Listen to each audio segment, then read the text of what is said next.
తిరుపతిలో టీడీపీ జనసేన నేతలు సమావేశమయ్యారు. తిరుపతి అసెంబ్లీ టికెట్ను వైసీపీ నుంచి వచ్చిన ఆరణి శ్రీనివాసులకు ఇవ్వకూడదని డిమాండ్ చేస్తున్నారు. స్థానిక నేతలకే టికెట్ ఇవ్వాలని పట్టుబడుతున్నారు. ఒకవేళ ఆరణి శ్రీనివాసులకు టికెట్ ఇస్తే సహకరించకూడదని నిర్ణయించారు. ఈ పరిణామాలపై టీడీపీ జనసేన పార్టీ పెద్దలు దృష్టి పెడుతున్నారు.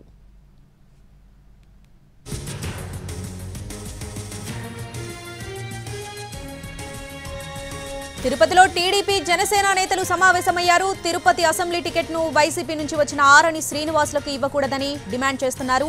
స్థానిక నేతలకే టికెట్ ఇవ్వాలని పట్టుబడుతున్నారు. ఒకవేళ ఆరణి శ్రీనివాసులకు టికెట్ ఇస్తే సహకరించకూడదని నిర్ణయించారు. ఈ పరిణామాలపై టీడీపీ జనసేన పార్టీ పెద్దలు దృష్టి పెడుతున్నారు.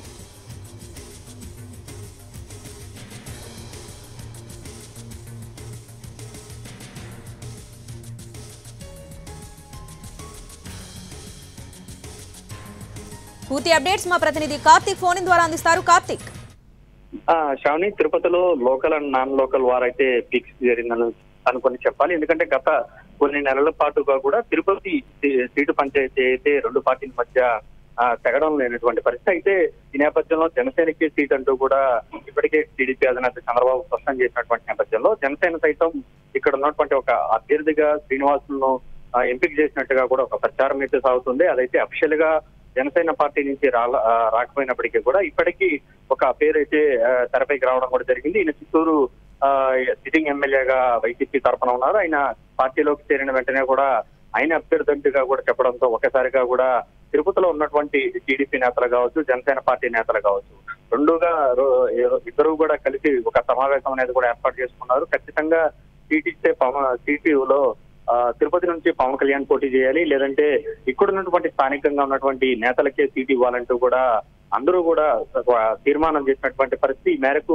ఆత్మగౌరవం పేరుతో రేపు ఒక చిన్న సభ అనేది కూడా నిర్వహించబోతున్నట్టుగా కూడా మనకు సమాచారం ఉంది. ఈ మేరకు దాదాపు 2 గంటల పాటు కూడా స్థానికంగా ఉన్నటువంటి నేతలందరూ కూడా ఈ యొక్క సమావేశానికి రెండు వర్గాల నుంచి హాజరైనటువంటి పరిస్థితి. ఇటీవలే వైసీపీ నుంచి వచ్చినటువంటి ఆర్మీ శ్రీనివాసులకు సీటు ఎలా ఇస్తారు, నాన్ లోకల్ గా ఉన్నటువంటి వ్యక్తిని ఇస్తే మాత్రం తాము ఎట్టి పరిస్థితుల్లో కూడా సహకరించబోమంటూ కూడా ఇటు జనసేన పార్టీ నేతలు కావచ్చు, టీడీపీ నేతలు కావచ్చు చాలా కరాఖండిగా చెప్తున్నటువంటి పరిస్థితి. గత కొన్ని నెలలుగా పాటు కూడా ఈ యొక్క సీటు విషయంలో పవన్ కళ్యాణ్ పోటీ చేస్తారా, లేదంటే టీడీపీ చేస్తుందా, జనసేన పోటీ చేస్తుందని ఇన్ని రకాలుగా ఊహాగానాలు ఉన్నటువంటి నేపథ్యంలో చిత్తూరు నుంచి వచ్చినటువంటి వ్యక్తికి ఇక్కడ ఎలా సీట్ ఇస్తారంటూ కూడా ఇక్కడ ఉన్నటువంటి స్థానిక నేతలందరూ కూడా పెద్ద ఎత్తున ఆగ్రహాన్ని వ్యక్తం చేస్తూ ఉన్నారు. ప్రస్తుతం దానికి సంబంధించి ఒక కీలకమైనటువంటి ఇంటర్నల్ సమావేశాన్ని కూడా నిర్వహించి భవిష్యత్ కార్యాచరణతో పాటు తమ పార్టీ అధినేతలకు కూడా ఉన్నటువంటి పరిస్థితిని అర్థం చేసుకోండి, లోకల్ గా ఉన్నటువంటి మాలో ఎవరికో ఒకరికి ఇవ్వండి, లేదంటే పవన్ కళ్యాణ్ గారే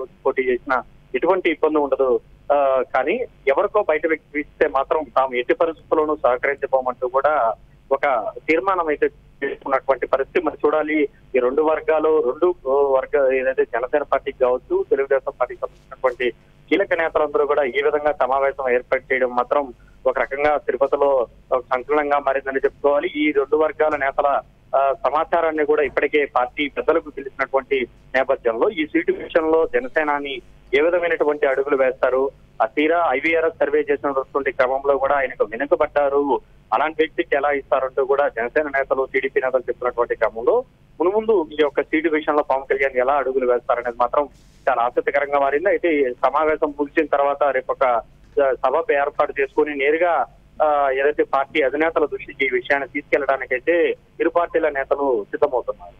right Karthik, thanks for the update.